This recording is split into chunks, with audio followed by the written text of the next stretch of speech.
Plus, no drama, just family. So, I was shocked when on December 20th, I got a message in our family group chat. My mom wrote, "Hey kids, after a lot of thought, we're canceling Christmas this year. Just too expensive to host everyone. And with everything going on, we're thinking of keeping it low key. Love you all." That was it. No calls, no offers to meet halfway. No, we'll make it up to you. Just a cold, impersonal message. I blinked at my phone, half expecting it to be a prank or a misunderstanding.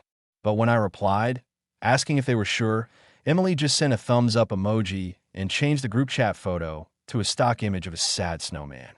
I didn't argue. I just said, "Okay, understood." And that was that.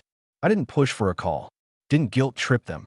I figured, fine, life gets tight, and maybe they just needed a quiet year. I bought myself some groceries, heated up a lasagna on Christmas Eve, and tried to make the best of it. I watched Home Alone for the 15th time, lit the pine scent candle my coworker had given me, and scrolled through Reddit as the snow fell outside my window. Christmas Day came and went. I slept in, FaceTimed a couple of friends, and spent most of the day trying not to feel too bitter. I told myself, at least you didn't have to fake a smile while Aunt Sherry rants about politics. I try to be mature, to not take it personally, but it nodded at me anyway. Something didn't feel right. The silence was just off. It wasn't until around 8 p.m. that night when my phone buzzed with a notification from Instagram. Emily had gone live. Out of curiosity, or maybe some twisted hope that she was just drinking wine alone and bored, I clicked it and my stomach dropped. She was at our parents' house, the same house I had offered to help decorate just 2 weeks earlier. The living room was lit up like a Macy's display, twinkling lights, a massive Christmas tree, tinsel strung across every wall. A DJ booth was set up near the fireplace of all places, and people were dancing with plastic cups in hand. There were at least 30 people in that house, laughing, shouting, cheering as they toasted champagne. "Merry Christmas" from the real crew. Emily shouted into the camera, panning across the room. I spotted my cousins, my aunts and uncles, even Jared, who was already red-faced and slurring his words. Someone popped a confetti cannon, and the streamers flew across the room in a burst of gold. I stared at the screen, my thumb frozen over the leave button. So, it wasn't about money. It wasn't about things being tight. It was about me. I don't know how long I sat there. Probably too long. Long enough for the lasagna to go cold.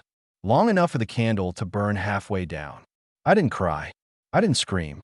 I just sat still, stunned, letting the quiet betrayal sink in. I've been cut out silently, cleanly, and without any explanation. The next morning, December 26th, I got a text from Dad. No hello, no Merry Christmas, not even a question about how I was doing. Just, can you send over the $3,100 for January? Need it by tomorrow if possible. That was it. No mention of the party, no apology, no attempt to lie or even pretend things were normal. Just a cold, dry request for money as if I was a walking ATM with no memory. And something in me just snapped. I stared at the message for a long time. Then I opened my banking app and started scrolling. I pulled up every recurring payment I tied to them. The rent I'd been covering on the second property my dad had temporarily moved into. The cell phone plan Emily was still on. The Spotify family account I'd been paying for. Even the utilities, gas, electric, internet, all of it was under my name. All of it was on my dime. I paused for a second, not out of doubt, just to make sure I wasn't acting out of rage alone. But no, this wasn't impulsive. This was overdue. I replied, "Lose my number. I don't fund liars." Then I blocked his number. Then I shut down every single transfer, autopay, and linked account. I made the rounds with every service rep, every utility company, every bank associate, explaining the situation. One of them, Susan, from the gas company, even said, "That's awful. I hope you're okay." I told her I will be. Thanks. I didn't go nuclear. I didn't post a rant online or call to yell. I just cut the cord. Quiet, clean, just like they had done to me. By 7:43 a.m. the next day, my phone had 53 missed calls. I didn't answer any of them, but I did listen to one voicemail. It was my mother. Her voice was shaky. "Please call us. There's been a misunderstanding.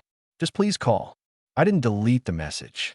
I didn't respond either because for the first time in years, I finally felt like I had the upper hand. And I wasn't done yet. I didn't respond that morning. Not that day.